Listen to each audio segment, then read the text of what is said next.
السلام علیکم۔ تو آج ہم لوگ کریں گے اردو کا چیپٹر نمبر 1 جو کہ ہے حمد، جس کے سوال جواب ہر چیز ہم لوگ آج اسی ویڈیو میں کریں گے۔ چلیں جی سٹارٹ کرتے ہیں اپنی ویڈیو کو۔ سوال نمبر 1 ہے، حمد کس نظم کو کہتے ہیں؟ جیسے تو یہ چھوٹے سے چھوٹے بچے کو پتہ ہوگا، ٹھیک ہے جناب۔ اچھا جی، آنسر ہے جس نظم میں اللہ تعالیٰ کی تعریف بیان کی جائے اس نظم کو حمد کہتے ہیں۔ سوال نمبر 2 ہے، خالق کسے کہتے ہیں؟ جواب ہے پیدا کرنے والے کو خالق کہتے ہیں، یعنی اللہ تعالیٰ خالق ہے۔ سوال نمبر 3 ہے، عالم سے کیا مراد ہے؟ جواب ہے عالم سے مراد دنیا ہے۔ سوال نمبر 4 ہے، بڑے درجے پانے کے لیے کیا ضروری ہے؟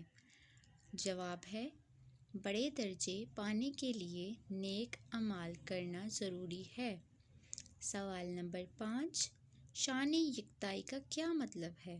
جواب، شان یکتائی کا مطلب ہے ایک ہونے کی شان ہے اور یہ اللہ تعالیٰ کی صفت ہے۔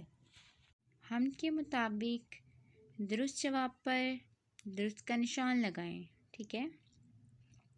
تو پہلا جیسے ہم لوگ اب شروع کرتے ہیں، دلوں کو اس سے طاقت ہے، قوت ہے، ہمت ہے یا عزت ہے؟ اس کا ہے قوت ہے۔ دوسرا ہے، ادھر ہوا کی ہیں آندھیاں، قوتیں، موجیں یا لہریں؟ تو اس کا آئے گا موجیں۔ دار فانی سے مراد ہے دنیا، آسمان، ستارے یا زمین؟ اس کا ہے دنیا۔ اگر اعمال اچھے ہیں تو پاؤ گے پیسے، خزانے، بڑے درجے، بڑے رتبے؟ اس کا آئے گا بڑے درجے۔ اسی کے حکم کے تابع فلک پر ہر چاند ہے، کہکشاں ہے، ستارہ ہے، اندھیرا ہے؟ اس کا آ رہا ہے ستارہ ہے۔ سوال ہے، دیے گئے شعر کی نثر بنائیں، پھر اپنی کاپی میں اس شعر کی تشریح کریں۔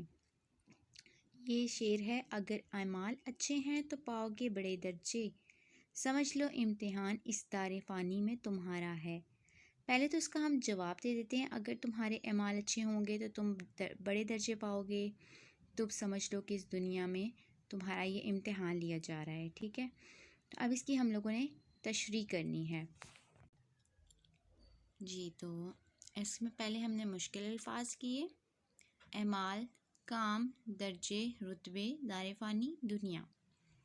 تشریح ہے، اس شعر میں شاعر دنیا کی سب سے بڑی حقیقت کو بیان کرتے ہوئے کہتا ہے کہ اگر تمہارے اعمال اچھے ہیں تو تمہیں اس کا بہت اجر ملے گا، اور اگر تمہارے اعمال برے ہیں تو تمہیں آخرت میں اس کی سزا ملے گی۔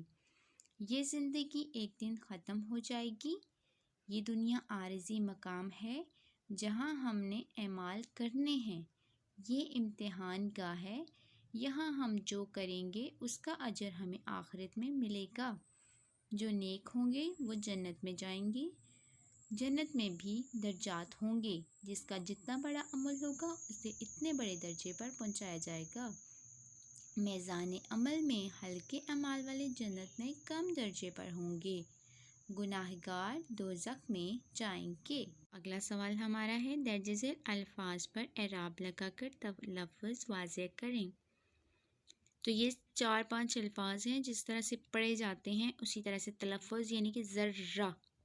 تو ایک بتا دیتی ہوں، زال زبر رے، زر رے زبر را، ذرہ۔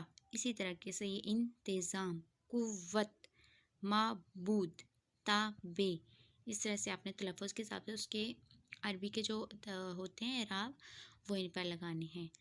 اوکے جی، نیکسٹ ہے، درج ذیل بالا مثالوں کو سامنے رکھتے ہوئے 4 ایسے جملے بنائیں جن میں سوالیہ اور واوین کی علامتوں کا استعمال ہو۔ واوین جو ہوتے ہیں کاماز کو کہتے ہیں، الٹے جو 2 کاماز جو آتے ہیں، ایک یعنی کہ جو آپ جیسے کہ آپ کوئی حدیث وغیرہ سنائے نا، اس میں واوین لگتے ہیں۔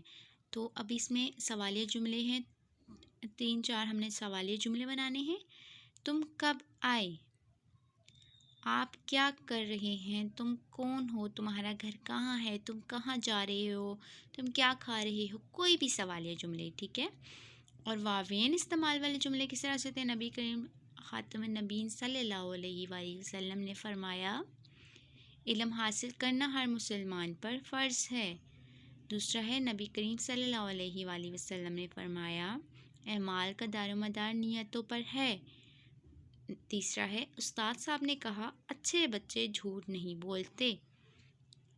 چوتھا ہے امی جان نے باجی کو بتایا آج احمد دیر سے گھر آئے گا، ٹھیک ہے۔ اسی طریقے سے کوئی اور حدیث ہے تو وہ مطلب آپ خود دیکھ سکتے ہیں، مطلب جسی طریقے سے کوئی حدیث آپ لوگ واوین وغیرہ لگا کر جو آتی ہے، بک میں بھی کہیں ملتی ہے، کہیں سے بھی وہ آپ لکھ سکتے ہیں، ٹھیک ہے۔